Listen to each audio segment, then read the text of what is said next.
자, 안녕하세요. 치밥 공부의 갓코치입니다. 자, 2020 수능 특강 영어 듣기. 자, 오늘은요, 제 17강입니다. 복합 이해라고 돼 있죠. 자, 17강에서 이제 공부를 하실 내용은 이제 그 듣기 평가의 가장 마지막 문제가 되겠죠. 17, 18번 문제, 16, 17번 문제가 되겠죠.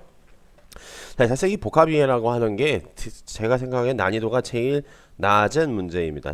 이 하나의 여러분이 이제 담화를 듣고 이제 두 문제를 푸는 문제가 되겠죠. 사실상 복합 이해라고 얘기하기에도 조금 어떻게 보면은 우습다라고 좀 생각이 되는데, 어쨌든 복합 이해라고 제목이 붙어 있는 문제들을 좀 오늘 공부를 해보도록 하죠. 자, 먼저 이제 유형을 좀 보실 텐데요. 자, 유형은 여러분 뭐 익히는 알고 계시긴 하겠지만요. 뭐 그래도 뭐 한번 꼼꼼히 살펴보는 게 좋겠죠.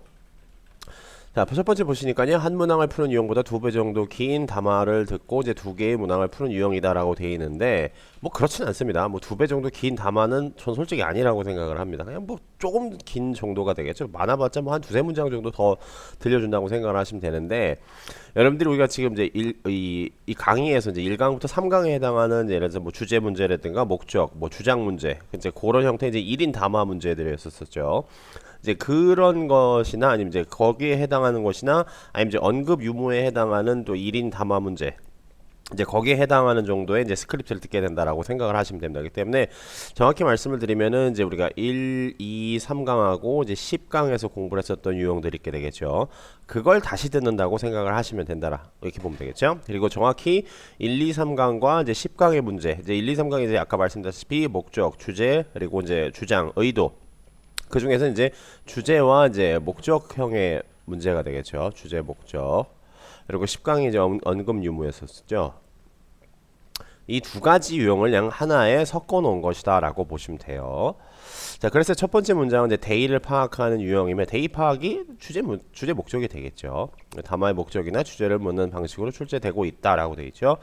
자, 두 번째 문항은 이제 세부 정보를 묻는 문항이라고 되어 있죠. 그래서 언급 여부를 묻는 방식으로 출제되고 있다라고 되어 있으니까 주제 목적 문제나 언급 여부 문제, 이 두 가지 유형이 이제 한 세트로 이제 구성이 되어 있는 문제다라고 생각을 하시면 된다는 얘기입니다. 그렇기 때문에 여러분들이 다 익히 이제 지금 여기 17강까지 좀 이제 공부를 하시는 분들 같은 경우에는 익히 다 공부를 하셨던 유형이기 때문에 특히 뭘 더 주의해야 된다. 뭐 예를 들어서 뭐 어떤 것을 뭐 좀 더 뭐 잘 들어야 된다라고 하는 것이라기보다는 이 1, 2, 3강에서 공부했었던 것과 10강에서 공부했었던 내용들에 이제 제가 말씀드린 이제 좀 주의사항이라든가 디테일 같은 것들이 있게 되겠죠.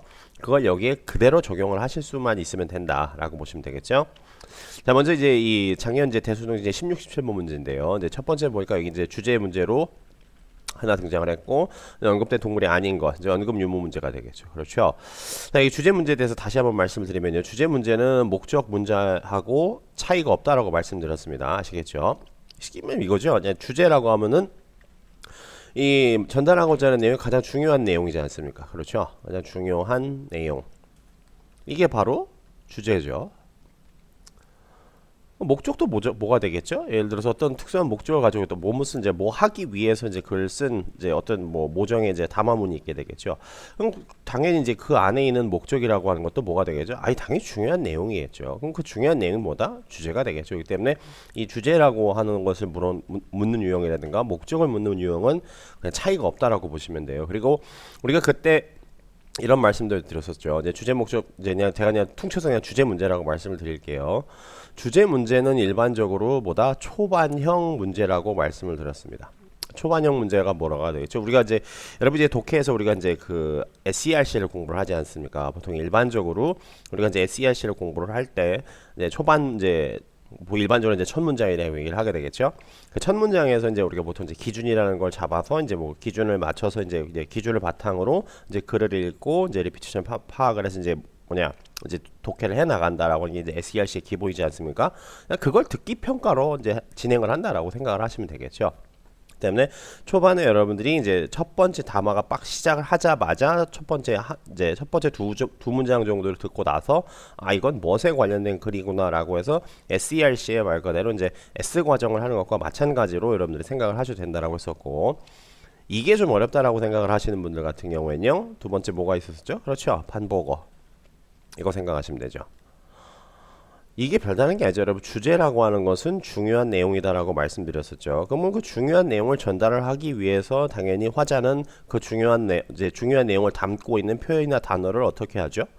당연히 반복하겠죠. 그래야지만이 확실하게 중요한 내용이 전달이 될 것 아니겠습니까? 그렇죠? 때문에 가장 자주 등장하는, 보통 일반적으로 듣기 평가에서는 2회 이상 등장을 하는 뭐란 얘기죠? 이제 단어나 표현이 들어가 있는 선택지를 답으로 하시면 되는 경우가 생각대로 되게 많죠. 어디에서요? 1강부터 3강까지 공부했었던 문제들이 거의 다 그런 식이라고 말씀드렸기 때문에 그 부분만 여러분 잘 기억해 주시면 되겠고요. 자, 언급된 동물이 아닌 거죠. 언급 유무 같은 경우는 이거야말로 정말 쉽게 되겠죠. 그렇죠? 그냥 안 들린 거 생각하시면 되겠죠. 이런 말은 안 들렸던 것 같은데 라는 얘기가 되겠죠. 대표적으로 이제 여기서 이제 뭐 단적으로 동물이라고 했지만 언급된 것이 아닌 것이니까 어떤 특정한 명사라고 생각을 하시면 되겠죠. 선택지 5개 중에서 들리지 않았던 명사를 그냥 찾는 거다라고 생각을 하시면 되기 때문에 이건 듣기 평가라기보다는 어떻게 보면 청력 테스트에 가깝다라고 생각을 하시면 돼요. 때문에 이 문제 자체가 그렇게 어려운 것은 아니다라고 여러분이 좀 이해를 하시고 이제 마음을 다 잡고 이제 문제를 접근을 하시면 되는데, 이 16, 17번 문제 같은 경우에 여러분 특히나 이제 이게 한 문제 하나의 이제 질문을 듣고 답안을 듣고 이제 두 문제를 푸는 거기 때문에 친절하게도 2번을 들려주게 되겠죠. 근데 예를 들어서 좀 약간 이제 성적이 하위권 학생들 같은 경우에는 그 2번 다 듣는 것을 활용을 하시는 것을 저는 좀 약간 권하는 편입니다. 여러분 이거 2개 맞추면은, 그렇죠, 여러분 그 뭐죠, 독해에서 지문 2개를 맞춘 거랑 점수가 그냥 똑같은 겁니다. 그렇죠? 상당히 이득인 거죠. 그렇죠? 때문에 웬만하면 이제 하위권 학생들 같은 경우 이제 듣기가 좀 약간 좀 불안하다거나 아니면 듣기에 이제 좀 많이 익숙치 않은 친구들 같은 경우에는 그 2번의 기회를 모두 사용을 하셔가지고 이 2문제를 이제 차근차근 풀어내시는, 이제 한 번에 한 문제씩 풀어낸다라고 생각을 하시거나, 아니면 뭐 2문제를 다 이제 모정에 답을 골라놓고 이제 2번째 다시 들을 때 이제 그거를 이제 확인을 하는 방식으로 듣는다, 이렇게 생각을 하시면 좋겠죠. 그리고 당연히 이제 상위권 학생들은 당연히 어떻게 돼야 되겠죠? 그렇죠? 이거 한 번 나왔을 때 첫 번째 들려줬을 때 2문제를 다 풀이를 하시고 바로 그 나머지 2번째 이제 이 지문이 나오고 있을 때는, 그렇죠, 바로 독해 18번으로 넘어가 주셔야지만이 조금이나마 여러분이 독해에서 시간을 좀 벌어 드릴 수가 있게 되겠죠. 그런 용도로 이제 그런 전략을 가지고 문제를 접근을 하시면 되는데요. 자, 그러시면은요, 자, 이 1, 2번 문제를 한번 뭐 드러나 보도록 하죠. 아까 말씀드렸었다시피 우리는 지금 이제 먼저 첫 번째로 주어지는 문장은 1강부터 3강까지 공부했었던 내용이고, 두 번째로 주어지는 문제는 10강에서 공부했었던 내용의 유형이다 라고 하는 것 정도를 다시 한번 생각을 하신 다음에 이 일종의 뭐 복습이라고 생각을 하시고 문제를 접근하시는 게 어떻게 보면 좀 좋겠죠. 문제를 한번 그냥 쭉 드러나 볼게요. 기출예제 1번과 2번. 다음을 듣고 물음에 답하시오. How did people send mail before they had access to cars and trains? There were simple options out there, like delivery by animal. Horses were frequently utilized in delivery of letters and messages. In the 19th century, a mail express system that used horses serviced a large area of the United States. Pigeons may be seen as a problem by many people today. However, in ancient Greece, they were used to mail people the results of the Olympics between cities. Alaska and Canada are known for their cold winters. In their early days, dogs were utilized to deliver mail because they've adapted to run over ice and snow. Maybe the most fascinating of all delivery animals is the camel. Australia imported camels from the Middle East and utilized them to transfer mail across vast deserts. They were ideally suited to this job because they can go without water for quite a while. Fortunately, we've developed faster and more reliable delivery systems, but we should not ignore the important roles these animals played in the past. 자, 여러분 한번 보셨는데요. 자, 이제 다시 한번 들어보면서 얘기를 좀 해보도록 하죠. 자, 바로 들어보시면요. How did people send mail? 자, how did people send mail이라고 되어 있죠. 그럼 send mail이 이제 뭐냐, 이 우편물을 어떻게 보냈을까라는 얘기죠. 그러면 우편물 보내는 것에 대해서 얘기를 하겠다라는 얘기가 되겠죠. 의문문은 여러분 항상 뭘 담고 있다고 말씀을 드렸었죠. 이거 독해에서도 마찬가지죠. 의문문 이꼴 주제 이러시면 됩니다. 메일을 어떻게 보냈을까? 그러면 메일을 어떻게 보냈는지에 대한 이제 답을 이제 주겠죠. 그럼 뭐 앞으로 이제 뭐란 얘기냐? 여러분이 이제 듣게 될 내용은 당연히 메일을 보내는 방법에 대해서 얘기를 하게 되겠죠. 그리고 또 우리가 지금 2번 문제에 언급된 동물을 어쩌고저쩌고 얘기를 했으니까 아, 동물을 가지고 메일을 보냈나 보구나. 동물을 가지고 우편물을 보냈나 보구나라고 하는 것은 그냥 이 첫 문장 하나 듣자마자 바로 알 수 있게 되겠죠. 그냥 이런 식이라고 생각을 하시면 돼요. 이제 심지어 이렇게 쉬운 문제가 대수능 문제로 출제가 됐었다는 얘기는 그렇죠. 어떻게 보면은 우리한테 상당히 좋은 일이 되겠죠. 이렇게 쉽게 내준다니까. 뭐 별반 다르지 올해도 별반 다르지 않겠죠. 어떻게 보면요.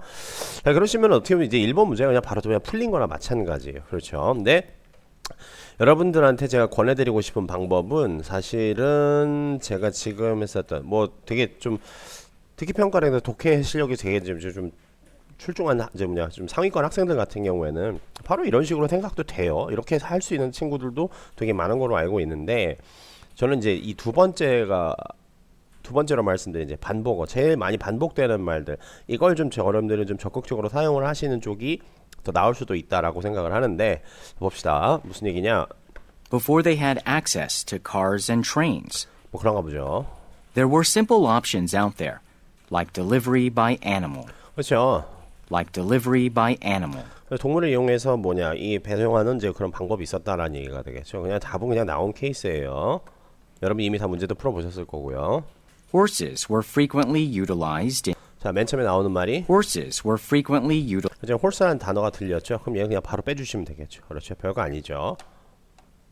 utilized in delivery of letters and messages. 자, 여러분 여기 또 무슨 단어 나오죠? 아까 전에 우리가 Delivery by 딜리버리라는 말 들었었죠. 근데 여기서도 delivery of letters in delivery of letters. 딜리버리라는 말 계속 들리게 되죠. 딜리버리라는 말 두 번 나왔으니까 그냥 바로 답은 뭐가 되겠죠? 바로 1번에 있는 딜리버링 이거 있는 그냥 바로 1번이 답이 되는 거라 이렇게 생각을 하시면 되죠.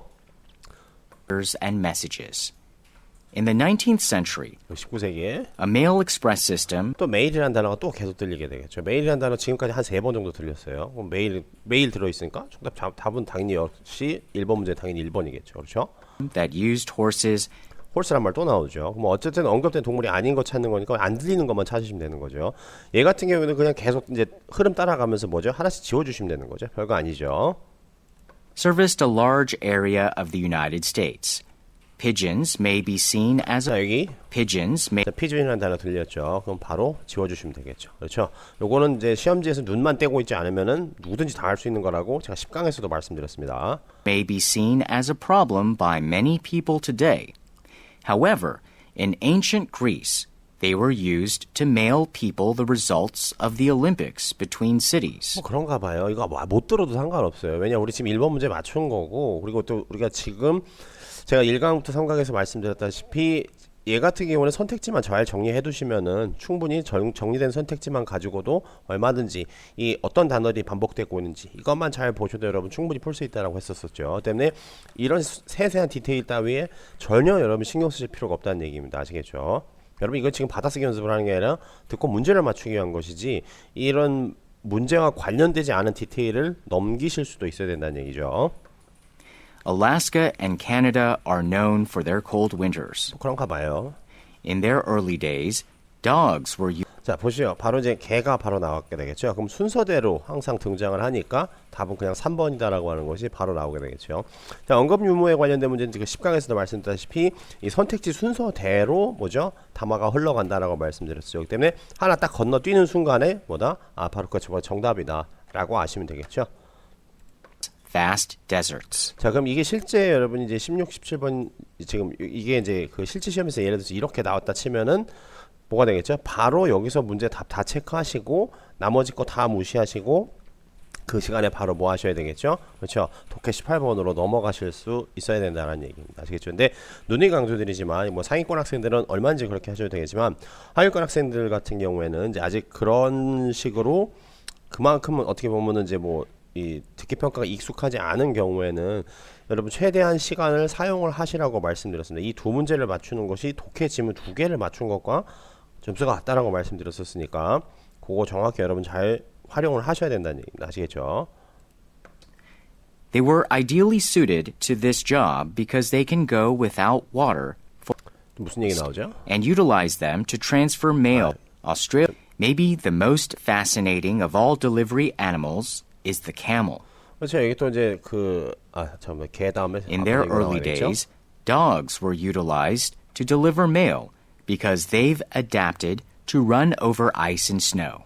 그렇죠. 어쨌든 뭐 추운 지방에서는 뭐 개를 사용해서 뭐 했다는 얘기인데 자 여기 지금 이런 단어가 하나 들렸죠. 네. Were utilized to deliver mail because they've adapted adapted라는 말이 하나 들리게 되겠죠. 근데 이거 딱 한 번 나옵니다. 그래서 3번 같은 이런 보기에 절대 현혹되시면 안 되겠죠. 하지만 이거 바로 직전에 우리가 무슨 단어 들었었죠? days, dogs were utilized to deliver mail. deliver라는 말도 들리게 되겠죠. 그러면 계속 이 단어는 지금 계속 반복되고 있는 거나 마찬가지다라고 하는 거 바로 여러분 확인하실 수 있게 되겠죠. 계속 들어보시면은 Because they've adapted to run over ice and snow.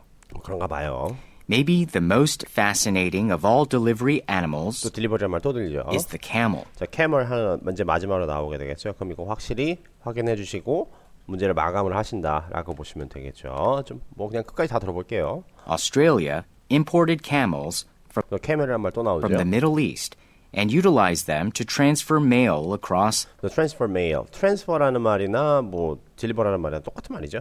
vast deserts. 뭐 transfer라는 말 잘 못 알아서 메일이라는 단어 이거 하나만 더 캐치하셔도 되겠죠. They were ideally suited to this job because they can go without water 그런가 봐요. for quite a while. Fortunately, we've developed faster and more reliable delivery systems. 또 delivery라는 말 또 나오죠. But we should not ignore the important roles these animals played in the past. 그런가 봐요. 근데 나머지 건 다 들을 필요 없다는 얘기가 되겠죠. 때문에 다시 한번 종합해서 정리해서 말씀드리면 뭐다? 이 주제든 목적 문제든 뭐죠? 보통 초반형 문제라고 말씀을 드렸었고 가장 많이 등장하는 단어 표현에 집중을 하시면 되고 언급된 동물이 아닌 어쨌든 언급 유무에 관련된 것은 시험지에서 눈을 떼지 않고 뭐라는 얘기가 되겠죠? 그렇죠. 선택지 순서대로 이 담화가 흘러가니까 그냥 하나하나씩 여러분 진짜 청력 검사하듯이 들렸다 안 들렸다 들렸다 안 들렸다 이것만 여러분 잘 체크를 하시면 되는 것이니까 이 두 문제는 반드시 여러분 웬만하면은 첫 번째 듣기 할 때 좀 문제를 좀 풀어주시고 그래도 조금 난 좀 불안하다라고 했을 때 두 번째까지 완전하게 여러분 두 번째까지 잘 활용을 하셔가지고 두 문제는 반드시 맞추는 쪽으로 해주셔야지만 된다는 얘기입니다. 왜냐 다시 말씀드리면 익히 우리가 다 공부를 했었던 것을 신유형이야 새로운 유형이 아니라 그냥 이미 다 공부하고 앞에서도 이제 다른 번 문제에서도 당연히 등장을 했었던 것이 그냥 한 묶음으로 출제되는 것뿐이기 때문에 다른 유형이 아니고 똑같은 유형이 한 번 더 나오는 거면은 이건 무조건 맞추라고 여러분들한테 주는 문제들이라고 얘기를 할 수 있겠죠. 그렇죠? 때문에 그런 기회를 그냥 날려버리시면 안 되겠죠. 그렇죠? 자, 좋습니다. 그러시면요. 오늘 17강 강의는 여기까지만 말씀을 드리도록 하고요. 저는 다른 시간에 다시 인사드리도록 하죠.